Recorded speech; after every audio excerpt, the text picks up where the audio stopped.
O nosso convidado de hoje é um empreendedor e também sucessor, Bruno Kotsuka.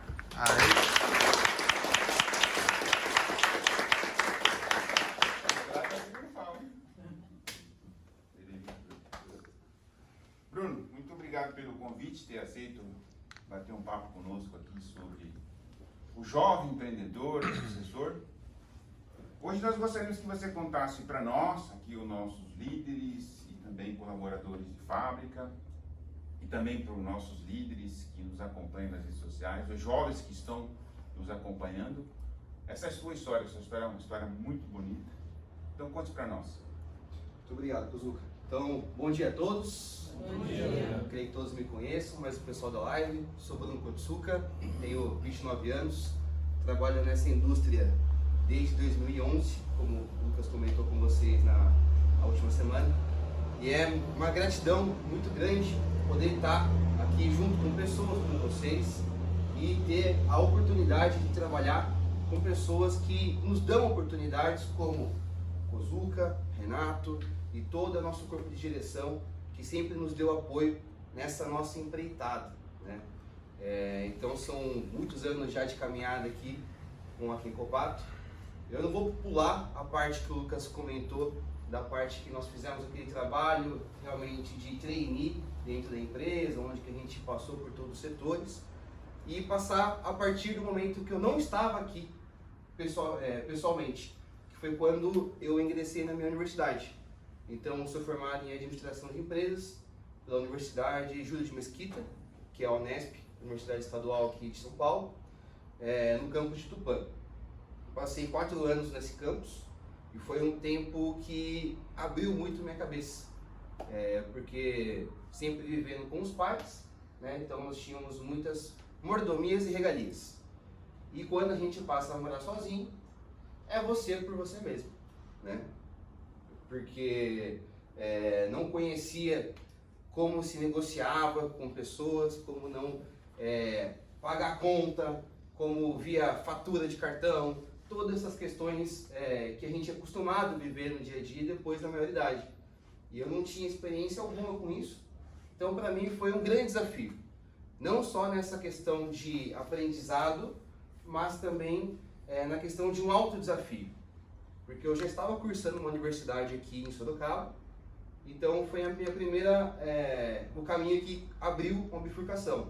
Você vai se manter aqui em Sorocaba, na estrutura que você já conhece hoje, ou você vai se desafiar a ir para 450 quilômetros distante do lugar que você já está acostumado, da sua zona de conforto, que você já está habituado a conviver no dia a dia.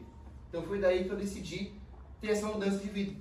E para mim foi uma das partes mais importantes da minha vida até hoje, que foi onde eu realmente aprendi muito, me tornei uma pessoa melhor, mais responsável e consegui crescer muito como pessoa nesse ambiente. E vindo nessa linha do espírito empreendedor, aquela coisa, né? Estávamos na universidade, longe de todo mundo, então só festa, só aquela vida boa, não sei o quê. Aí o Kotsuka e o Renato, preocupados comigo, né? Falou, cara, temos uma pessoa que tem um grande potencial lá, mas está se desviando, né? Tá indo todo dia para festinha, tá indo só para a universidade, tem universidade de meio período, né? Não tinha período integral. Então tinha meio período de dia que eu ficava ali um pouco ocioso, digamos assim, né? Estudava durante o dia, mas mesmo assim não sobrava tempo.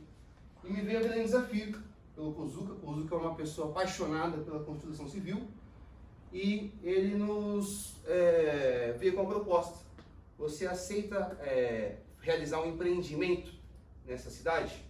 Aí eu falei, vamos conversar melhor sobre isso, né? Queria manter minha vida boa aqui, mas bacana ter a oportunidade de crescimento. E aceitei o desafio, ofertado pelo Kotsuka e pelo Renato, de poder então iniciar um projeto de construção civil em Tupã. E no final das contas, foram 3 anos de projeto, esses 3 anos uma obra de 16 kitnets, de 600 metros quadrados. Então é como se fosse um prédio vertical, né? São 8 kitnets embaixo, 8 em cima, e uma área de estacionamento. Então, realmente um terreno de 14 por 40, então um terreno bem grande. E foi um grande desafio, porque ali eu aprendi como fazer negociação com o fornecedor, como fazer controle fiscal, fluxo de pagamento, a responsabilidade que é essa questão de realmente você conseguir saber lidar com pessoas e também aprender a parte operacional do dia a dia. Então foi um primeiro grande desafio que eu aceitei. Agradeço muito você, Kozuki, e também o Renato, toda a direção. Tinha muito contato na época com a Vicência, né, Vi? Te mandava os relatórios de fluxo de caixa, de contas de pagamento, fornecedores, enfim. Então foi um momento da minha vida que eu aprendi muito, né? Então foi um grande desafio, porque na época eu lembro de uma história muito semelhante que tem do nosso amigo Thiago, que aprendeu a varrer aqui na empresa. Eu aprendi realmente a varrer também, só que lá em Tupã. Foi exatamente isso, né? Lidando com o pessoal de canteiro de obra e tudo mais, então foi algo muito bacana. Depois disso, me formei, voltei a Kenkopato. Então eu fiquei 4 anos afastado do negócio e voltei para cá. E quando voltei, nós já tínhamos passado por esse processo de trainee e vim para uma área que eu mais me afeiçoa, mais parecido com o meu perfil, que é a área administrativa. Então foi a partir daí que eu comecei a me engajar com o setor financeiro, inicialmente. O meu mentor aqui dentro da empresa, nesse setor, foi o Fabrício Rocha. Ele é a pessoa que me ensinou tudo que eu sei hoje na questão dos setores administrativos financeiros, foi ele, em conjunto com o Renato. Depois me veio um segundo desafio, que foi abraçar um dos setores que mais me chama a atenção, que é o setor de recursos humanos. É nesse setor que eu me especializei, tenho uma pós-graduação pela Fundação Getúlio Vargas nessa área e terminei agora no último mês uma segunda pós-graduação também nessa área pela ANB Morumbi, também buscando conhecimento, né? Porque a gente aprende muito aqui na Kenkopato que o conhecimento ele não vale de nada se ele fica só retido comigo. Então a minha proposta é justamente obter conhecimento e depois poder espalhar isso para vocês, que são as pessoas próximas a mim, né, que estão comigo no dia a dia, no ombro a ombro, para a gente poder crescer todos em conjunto. Depois desse grande desafio que eu tive na parte administrativa e financeira, Kozuka já estava vindo para a linha de aposentadoria dele, de conselho. E aí foi quando ele falou: Bruno, eu tenho mais um grande desafio para você. Eu falei: o que seria, né? Já foi obra, já foi 2 setores da empresa, o que mais vem, né? E daí que veio a parte de grande valia da empresa, que as pessoas não conseguem mensurar o valor que isso tem para a organização, que é o setor de marcas e patentes.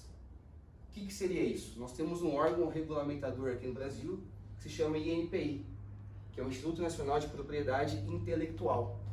Então por isso que é difícil de você conseguir valorar isso, porque é um valor imensurável, né? Porque ele não é como se fosse um celular que você dá valor para ele. É algo que ele tem mais valor do que realmente a gente investe monetariamente no momento que a gente está fazendo essas aquisições, esses investimentos. E aceitei também o desafio pelo Kozuka. Então, o que é uma marca? Hoje nós temos uma marca muito forte aqui dentro da nossa empresa. Se chama Kenkopato, certo? É uma marca que está há 40 anos no mercado. Então, para você consolidar uma marca de 40 anos no Brasil, é algo muito difícil de fazer. Então, quando você está andando na rua e aí você fala sobre Kenkopato, muitas pessoas já conhecem a marca, já sabem que é de origem japonesa, que é um produto de qualidade. Então, você criar isso na cabeça do consumidor é algo muito difícil. E não só criar isso, mas também preservar, que é a questão desse INPI, que é um instituto que a gente faz o monitoramento dessas marcas. E hoje, nós temos, nesse último ano, de 2022 para 2023, nós tivemos uma conquista de mais de 5 marcas no Grupo Kenkopato.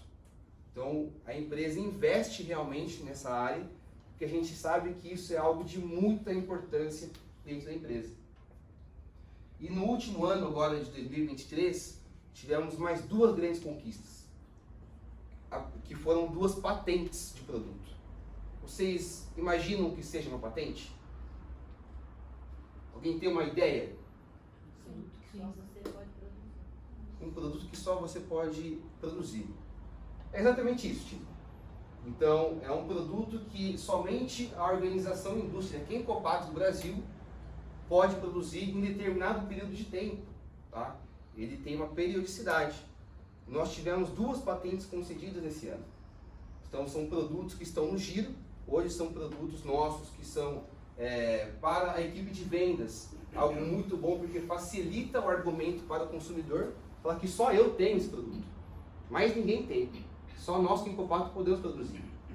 Então, olha a importância, principalmente você, Walter, que você é uma das pessoas que está relativamente envolvida diretamente com esse produto, né? Falando do Walter aqui, todos já sabem qual produto que é esse, né? Que é um produto exclusivo Kenkopato, que é o aparelho Kenkobi. Então, qualquer pessoa que procurar esse produto no mercado só vai encontrar Kenkopato. Só as mãos do Walter que passou por esse produto, Walter. Olha que honraria, né? E para nós também é uma grande honra, Walter. Uma salva de palmas para o Walter também. Ele e toda a equipe dele que estão empenhados na questão da produção. Então foi um grande desafio também concedido, que hoje está sob minha responsabilidade esse trabalho das marcas e patentes. Depois, galgando os próximos degraus dentro dessa organização, estou hoje com um grande desafio. Eu passei 10 dias agora de férias, né? E antes das minhas férias fiquei 10 dias nesse projeto focado, que é a nossa expansão internacional. A nossa empresa, a gente entende que o mercado brasileiro é um mercado que nós estamos há 40 anos atuando. Entretanto, nós precisamos expandir os nossos negócios para outros lugares. Fazer com que a qualidade de vida dos nossos produtos cheguem a outras pessoas que a gente não chega hoje. Então, me veio essa oportunidade, que é a expansão para o Paraguai. Então, estou eu junto com o Takashi, trabalhando nessa empreita, focados muito nessa direção, nessa expansão inicialmente pelo Paraguai, mas vemos que lá vai ser um hub, vai ser uma porta de entrada para países da América Latina. Então, por isso da importância da gente sempre preservar a qualidade dos nossos produtos, que são produzidos aqui no Brasil e nós exportamos para esses países. Países que não conhecem a nossa marca, não conhecem o nosso produto. É um mercado, eu falo pelo Paraguai, é um mercado relativamente virgem. Não tem muitas marcas que estão nesse segmento que a gente está. E nós estamos implantando exatamente a mesma estrutura do Brasil no Paraguai.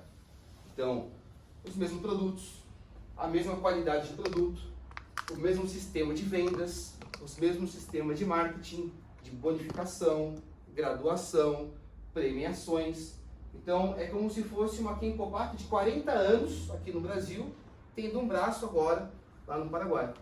E a nossa intenção é que daqui a alguns anos não seja só o Paraguai, mas seja outros países como o Chile, que já inclusive já estamos no Chile, seja uma Venezuela, seja uma Colômbia, seja esses países que englobam a nossa proximidade, que é a América Latina, certo? Então, é um momento muito oportuno, que você acabou abrindo aqui para mim, para a gente poder falar sobre isso, né? Porque vocês são peças fundamentais nisso, né? E aqui, nesses 10 dias de férias que eu tive agora, uma palavra me ficou muito latente na minha cabeça, que é isso que eu queria falar com vocês, aproveitar esse momento, Kuzuka, que é a questão da gratidão. É muito importante que nós sejamos gratos. Em alguns momentos da nossa vida a gente acaba não conseguindo enxergar. Mas ao que eu vou ser grato, meu amigo? Eu estou com dificuldade em pagar minhas contas, meu filho está doente, minha esposa está doente, meu carro quebrou. Meu Deus do céu, como que eu vou ser grato a isso? Mas a gente tem que sempre louvar e agradecer ao nosso Senhor Deus por estarmos vivos, por nos dar o sopro de vida todos os dias quando a gente acorda. Esse é o primeiro momento de gratidão que a gente tem que ter. Porque sem isso, nós não estaríamos aqui hoje, certo? Ser grato pela nossa saúde, ser grato pelos momentos que muitas vezes a gente não enxerga, que são momentos pequenos do dia a dia, que a gente fala, pô, mas isso daqui é normal acontecer. Mas a gente saber valorizar isso. Esse foi, nos 10 dias de reflexão, foi a palavra que ficou mais latente na minha cabeça. Ser grato por tudo que eu estou vivendo. Tive a oportunidade, graças ao ensinamento do Kuzuki e do Renato, de me planejar para poder tirar umas férias. Passei uma semana lá em Porto Seguro, tendo uma experiência linda, em diversas praias, envolvido com a natureza, com as criações do Nosso Senhor. E isso faz com que a gente reflita muito e procure entender a razão da gente estar aqui, né? Trabalhando todos os dias, se empenhando, trabalhando das 8 da manhã às 6 da tarde, às 8 da noite, às 9 da noite. Por que tudo isso? Né? A gente sabe que no mundo que a gente vive hoje, a gente precisa de capital. Não tem como, né, a gente ficar sem capital. Mas a gente aprender a valorizar os momentos que a gente tem através desse ganho de capital, saber valorizar isso.